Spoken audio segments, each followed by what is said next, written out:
The golden age of WWE.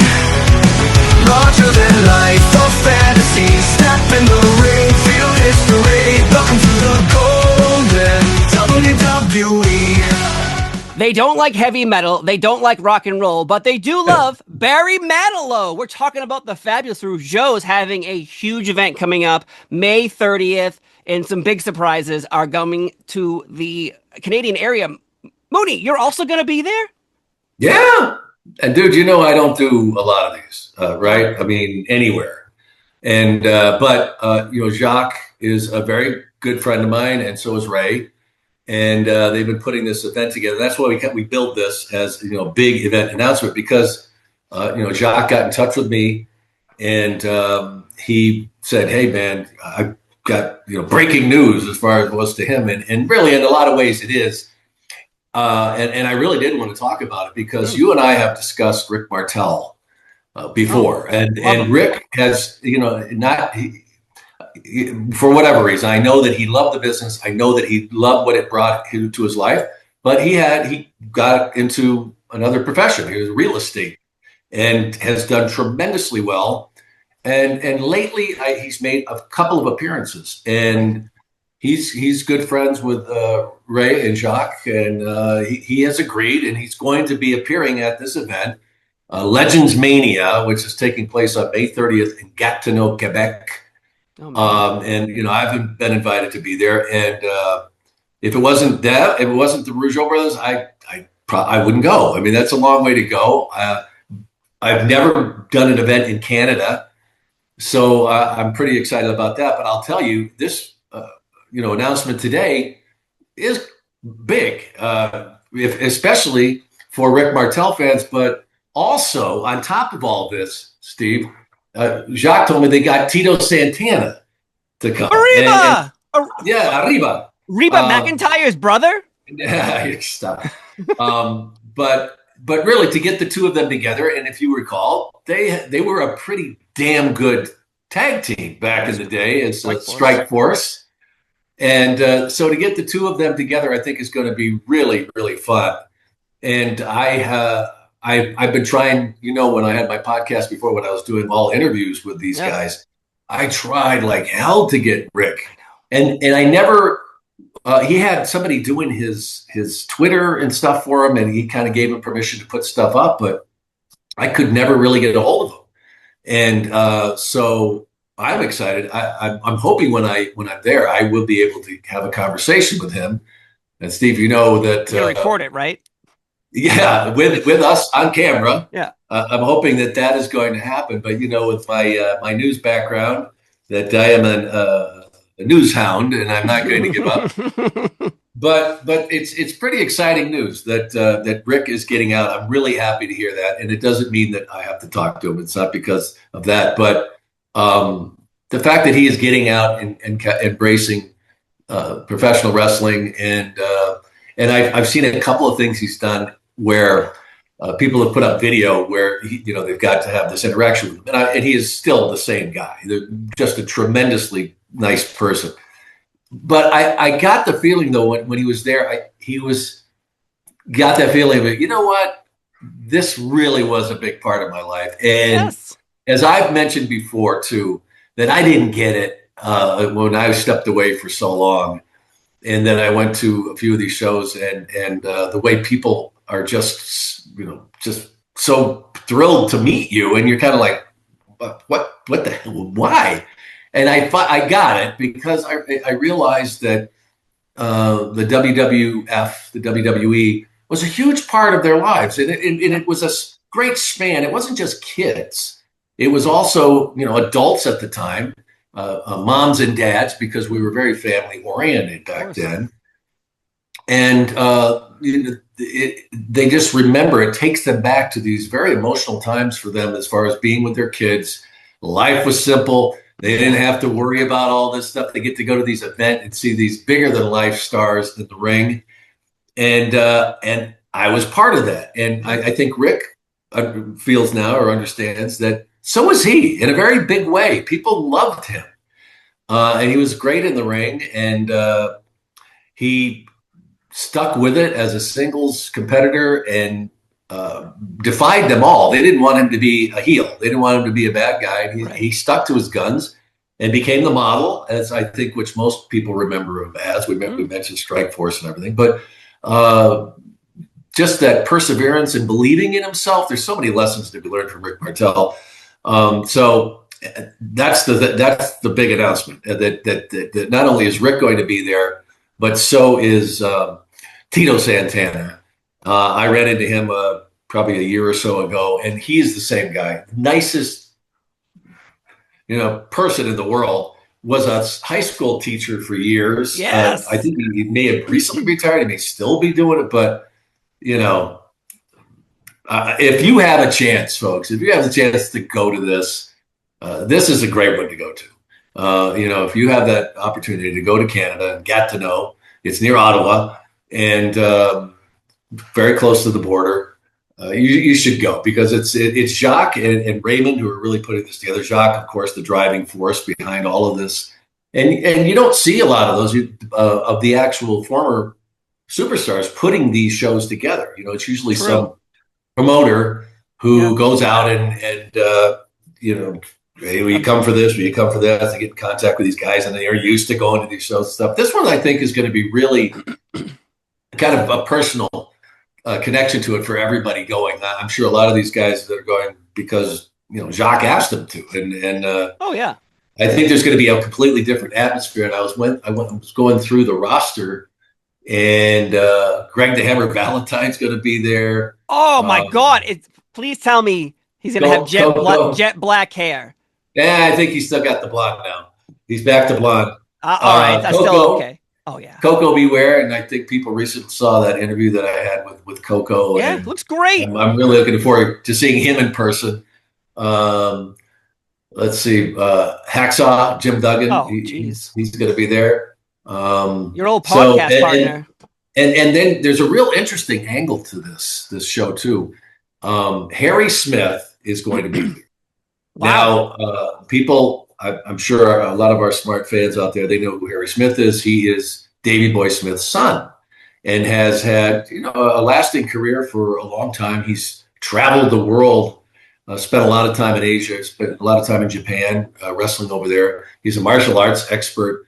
I got to know him pretty well, during like that SummerSlam run, and we did that whole bit in there, but stayed in touch with them a bit. And also Diana Smith is going to be there. And listen to this. Yeah, no, it gets better. Brownwind Billington is going to be there. She is Tom Billington's daughter. Whoa. Who has a podcast in the UK. Oh, and of course, she's it's like family between the Smiths and the Billingtons because we know the British Bulldogs. Right. Well, we all know the story of the bullying and the incident that happened, and then of course the showdown between a Dynamite Kid and Jacques. Yeah. And so Harry is going to be there, and they're going to have a Royal Rumble. And I don't know how many of these guys are going to be participating, but the big story coming out of this is that Harry's saying, you haven't respected my family over the years, and you've kind of given the British Bulldogs a bad name by talking about the Dynamite Kid, and they don't believe that their father was really, part of that bad side of what went on. Wow. And so there's some heat, and I've even talked to Jacques about this. I don't even think he knows of what, is this a shoot? What's going on? Mm. And he went on Brownwind Billington's podcast. I watched it. Yeah. Okay. So you know what I'm talking about, folks, and check that out. Yes. It didn't go real well. I mean, no. Jacques had ran into her at a show because she's making some appearances now. Mm-hmm. And they had a conversation, and she said, I'd like you to come on my podcast. And Jacques said, okay, I'll come on your podcast, but you have to realize I am going to be absolutely honest about your father from my viewpoint. And he went on there and did not pull any punches, and she did not take it well. If you listen to it, right, Steve, and Yes. even when it wrapped up, it wasn't like, you know, I expect your opinion. You have your opinion. Yeah. What was it? It was just like basically, you know. And she even made an announcement that, I want to be in the corner at this Royal Rumble for representing my family and Harry. Wow. So it's gonna. I don't know. I don't really know what's going to happen, but it's definitely an interesting element to this. That's a hot And ticket. yeah, so I just think it's going to be a great event, and I'm excited to be a part of it. It's taking place on May 30th in Gatineau, Quebec, and they have a website. All you have to do is look up Legends Mania. Let's see, it's lepointevent.com. So it's French Canadian. And Steve, I sent you the promo that they sent me just out of they did it as breaking news. So I'm hoping maybe we can insert this in here Sure.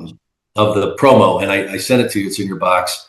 So and then you can see it, but it's pretty cool because it's in French, French Canadian, and English, and they kind of run down the special announcement, this big breaking news announcement with Rick Martel and Tito coming to the event. So we're going to stick it in there, and you can check it out. But you can also just Google Legends Mania. Yeah. 2026 because they have these every year, but I think this is going to be a big one, and I'm hoping folks can make it. Well, the fact that you brought up Rick the Model Martel, because recently he was at an event and there was a gentleman dressed up as Rick the Model Martel, like he was in full gear meeting the model, and we had a retweet of it and it blew up and everything was great. That guy who met the model, and again, when's the last time he was the model? If you go back years and years and years ago, and here he is, he hasn't been around for a while. The last time I saw him was in WCW as an active wrestler, and then he was in an episode of Dark Side of the Ring, and that's it. That was it. You think, where'd he go? And now you can actually see him again. And so seeing the fans' reactions, and then Rick too on Twitter being like, the line was forever and I was never gonna leave. Like the little things that clearly you don't hear your name being chanted any longer, but when you show up to a place, I wonder if you're thinking, will they remember me? You're going to this event, Jacques the Mountie. You wonder, like, okay, well, that was a long time ago. Will you remember me? So it's going to be crazy to see. You got Strike Force, you got the Fabulous Rougeaus. You're talking about a possible beatdown between the Bulldogs family and the Rougeau family. Dude, like, honestly, like when you started saying that, I was like, wait a minute, like what? What are we doing here? Like this is crazy. I know. So, but for you, when you go to these things, like when you bump into these guys, is it like it's just WrestleMania all over again? It's SummerSlam all over again? Like it's no longer like an awkward moment? Yeah, no, it really is like that. It is this brotherhood and sisterhood of people that were in a unique profession that not many can do and do as successfully as these guys, and to be a part of that of that brotherhood. It's pretty cool. I never stepped in the ring, but it's awesome when they say how much they like what I did and I helped them, and yeah, and it really is. I mean, like I went to Manchester last year, and I saw that Jake was at the front of the plane when I could, you couldn't miss him. I immediately stood up, and I didn't know he was on our plane because he got in after I did. He was up front. And but then when I saw him stand up, I'm like, that's Jake. I could just tell, like the way he walked to it, and we ended up the driver that picked us up we were in the same car, and I'm like, oh man, it's going to be so I'm going to be so devastated if he doesn't know who the hell I am. And I'm thinking possibility because I haven't seen him in a long time, and so we had to wait for him because Jake has some problems breathing. He has some congestive issues with his lungs, and so we had to wait for him. They had to basically wheel him down. He has an oxygen tank on there. And these guys wheel him out. The guy's standing there, and he says, "Hey, you driving? You driving me?" And then he just looks over and he goes, "Hey, Sean, how you doing?" And I was like, "Wow, hey, Jake." Like, I was like a little kid again, you know. And we talked the whole way, and actually had a breakfast with him when we were over there. And it really is. I kind of went on with that, but it is this, like you're in and you're in for life. And I just saw a picture that was up, and they had, all the guys, because these guys travel to these shows basically every week if they want to. And, it was Axe and Smash, and it was Tatanka, and, all these guys, one after another. There was probably 10 of them. And, all still looking pretty damn good, Mm-hmm. you know, and for their age and what they've been through, and they're out there. But that you could this is the genuine friendship. You've seen group shots of people, they're kind of like, Get like, no, together. You you love can each see it. other. You love Yeah. And that's the way it is. So, probably a lot of you listening have been to many of these shows. If you haven't, you really should. If you were a fan in those days, Oh, I yeah. promise you will not be disappointed. First of all, these guys, it's certainly a source of income for them, but they love reliving these moments as much as you do.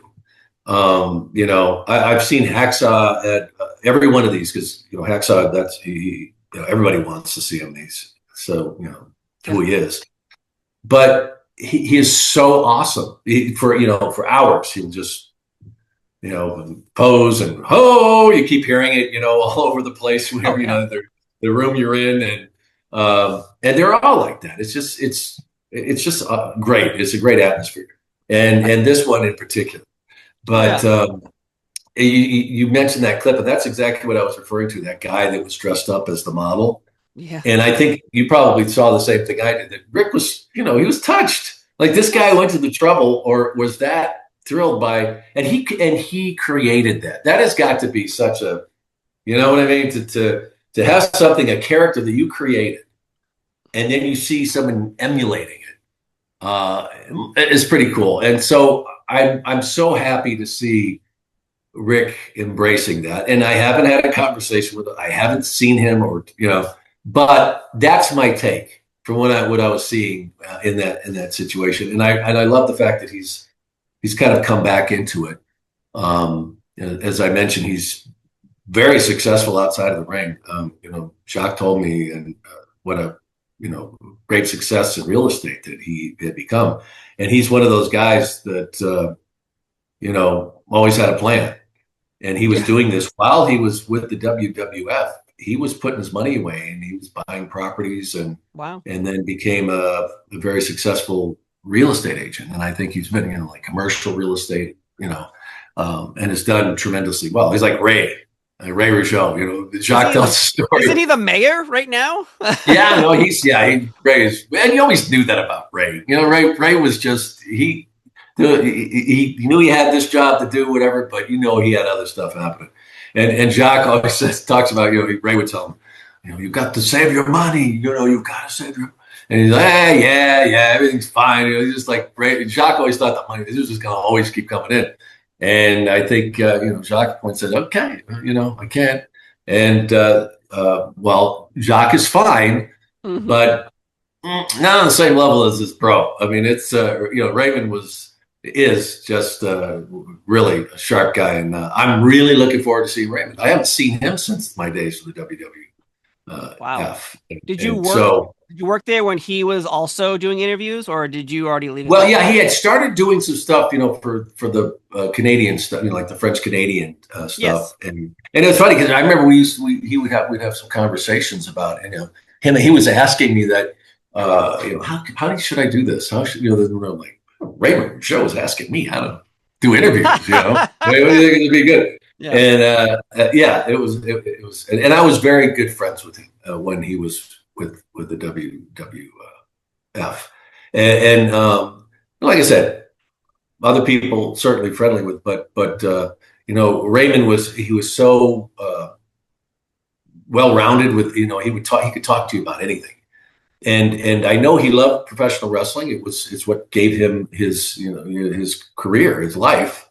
as we discussed before with the Rougeau family. I mean, they go back generations, and it was kind of Yeah. that was just what the family business was. But Raymond always, as I said, had a plan to do more, and that he wanted to make sure he seen, time and time again, these guys who were successful. And then when it was all over, because their body said, I'm not doing this anymore, they had nothing. They just, because they blew it, they just, when they had it, they spent it. And when they couldn't do it anymore, there's no guarantees. But Raymond wasn't going to end up being somebody like that, and obviously didn't. So it's going to be a lot of fun. And fact that Tito Santana is going to be there, and then we can have that other part of with the tag teams. Tag teams back in the day were on the top of the charts. There, the top of the card, and we've had they had 10 to 12 tag teams.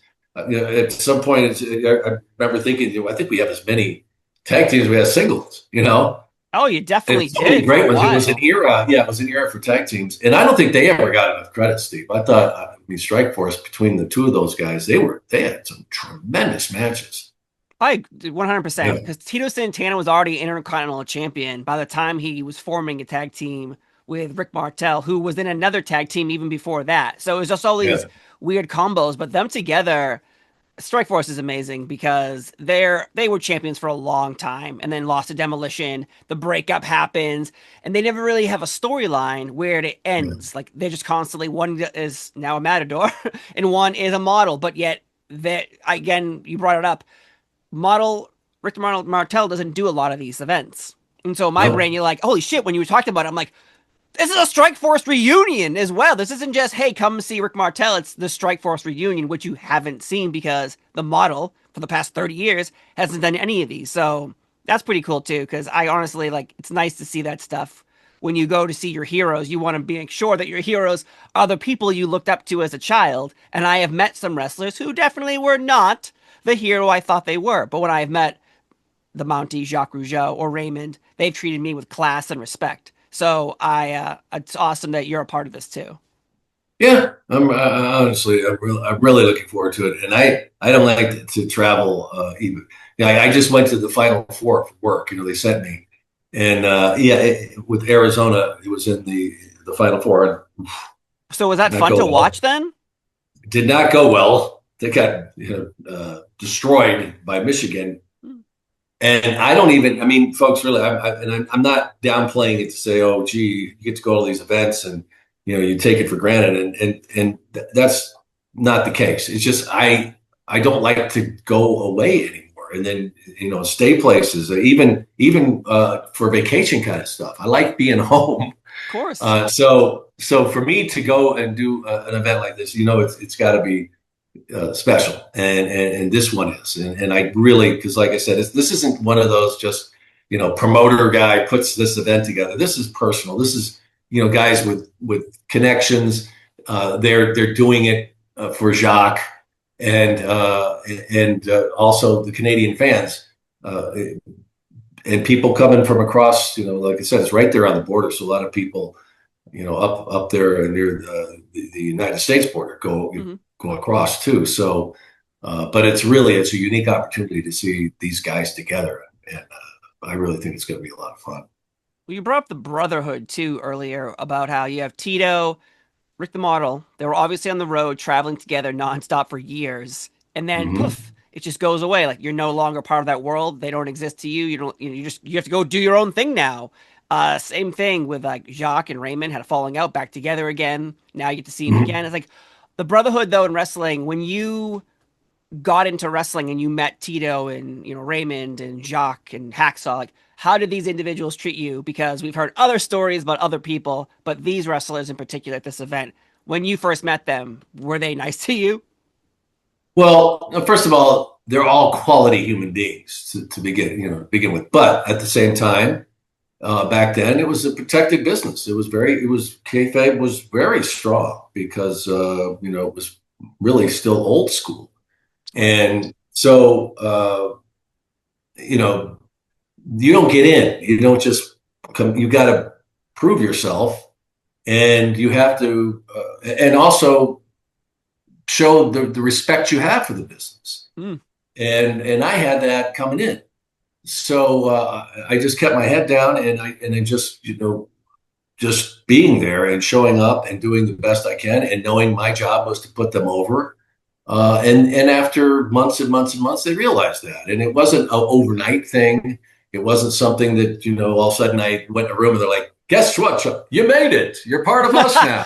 Here's your plaque. Yeah, right. Here's a cake. Throw it in your face. It's a gradual thing, and suddenly, you go in the locker room, they're not talking carny anymore in front of you.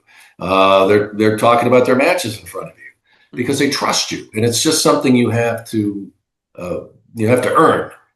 And when you do anything in life that way, it means so much more, because it wasn't just something, it's not bullshit. They're not just blowing up your skirt here. You're there, you're in. Right. And so all of those guys were great guys. None of them never razzed me, didn't rip me, didn't do mean shit to like that was that some did. And all of these guys, you go down that list with Jake and Koko and all these guys that they're going to have there are great people. So I'm really looking forward to it. But like I said, it wasn't something, you don't become part of that brotherhood or sisterhood. You just don't walk in and it happens just because Vince McMahon hired you. Right. You make a really good point about the brotherhood, because if I bumped into a coworker that I worked with 20 years ago at this point in time in my life, I would not be like, hey, Jim, how are you? I wouldn't give a shit seeing Jim from Toys R Us or whatever. It's interesting that you bring that up, because it's forever. It's not a once, we worked together. We used to work together. Like, no. You're part of something special to a lot of people's childhood as well, because without, you in the event center and Hacksaw saying ho and Tito and Rick running with the tag team championships, there's a lot of core memories and a lot of kids. And you can see it even in our comments on all of our episodes and our clips, where people are all just like, I remember this, I remember that. They're talking about the nostalgia and their memories. And, again, this event to me is crazy, because you don't ever see Rick the Model Martel out in the wild, and he's going to be there, not just by himself, but with Strike Force, Tito Santana, which, again, a huge part of a huge era, the golden era of the WWE. So now, Mooney, I hope you grab your microphone. I hope you dust off the old WWF jacket. I hope you get the camera out and you make sure you get some content, Mooney, when you're out there, right? Oh, of course I want to share it with everybody. But it's an interesting note that you mentioned when we were talking about this bond that these guys have. And you made a good point there, because you could have worked with somebody for 20 years or something, and then you don't see him, or for 10 years or whatever. But you run into him at a bar or a restaurant or something like that, or some event, and you're like, hey, Bill, how are you? How are the wife and kids? Nice to see you, whatever. These guys went, literally, and I don't liken it to military, combat or something, but these guys went to war together. Yeah. It was not an easy life. You had to be a really talented, unique individual to be successful at it and have longevity. All of these guys you see here, they're not at these shows because they were, there for a year. These guys, were, it was their life. And the time on the road and the overnight rides and the terrible food and getting to gyms and then, battling each other and protecting each other out there so that they could keep doing it day after day, and having that respect for each other and knowing, oh man, I'm going to be out there with him.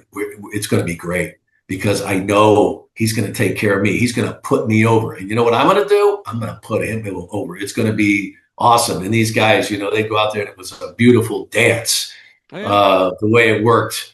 And so that bond is never broken. I'm sure these guys, they see each other and they'll remember a night somewhere in Poughkeepsie where, the night before, this guy had basically blown his knee out or hyperextended something and couldn't use his left arm real well. And he's like, brother, I got you. What we're going to do here is when I go over here, you're going to protect that arm. I'm going to hook you with the other. And we're going to, and that's, that's what that's what bonds these guys together, and it's friendship and that kinship for life. It's yeah, really, you see these guys together, and you can't help but feel it. You know, a lot of times when these guys are at the tables, they'll, you know, everybody gets up and wanders around and goes over and say, hey, you know, they go up and they'll just stand next to the guy. They got to look up like, you know, and you can just see that they're like, you know, like, brother, how are you? You know, Yeah. it's so genuine. So anyway, it's a unique opportunity, and I hope folks make the trip, and we'll do an episode, Steve, on it all. And like you said, I will have my cameras, because you know I love to do stuff like that. And you know, nowadays, man, I'm a one-man production company. I have you know, they have the little mics that pull in, and the little loud mics you can pull in there. Oh, got little light bars you can hold. I mean, you don't need the big news equipment anymore with the giant tripod. I'll be right with you. We'll put the lav on you. We just set up the tripod and get the lights going. I gotta plug into I gotta plug into the truck. You know, you just get the satellite up. Yeah, right. So I will definitely be doing that, and it's coming up kind of quick now. It's already into April, so I'm excited about it. And I want to make sure that let's run this promo if we can, and show everybody what it's all about, and then we'll get some more details. But if you can be there, I'd love to see you. Une nouvelle incroyable nous vient du GPW Legends Mania. Incredible news from GPW Legends Mania. Vous l'avez demandé, on est allé le chercher. You asked for him, we got him. Rick Martel sera de la convention de lutte GPW Legends Mania le samedi 30 mai au centre Slush Puppy de Gatineau. Tomorrow, Rick Martel will be at the GPW Legends Mania on Saturday, May 30th at the Slush Puppy Center in Gatineau. Il sera là pour signer des autographes et prendre des photos avec vous. He'll be there to sign autographs and take selfies with you. Mais ce n'est pas tout. But wait, there's more. Tito Santana, son partenaire de Strike Force, sera aussi présent. His Strike Force partner, Tito Santana, will also be there. Arriba! Mais ça non plus, ce n'est pas tout. But wait, there's even more! Joignez-nous lors du gala de lutte Guerre Civile 6 qui suivra en soirée, alors qu'une bannière sera hissée aux poutres du centre Slush Puppy pour honorer la carrière de Rick Martel, de ses jours dans la lutte internationale, en passant par son championnat de la AWA et à ses glorieuses années dans la WWE.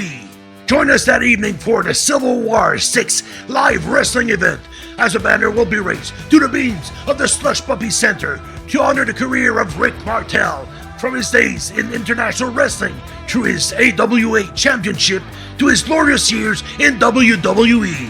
Achetez vos billets pour les deux événements au gpwlegendsmania.ca. Purchase your tickets at gpwlegendsmania.ca for both events. GPW, un symbole d'excellence dans la lutte québécoise.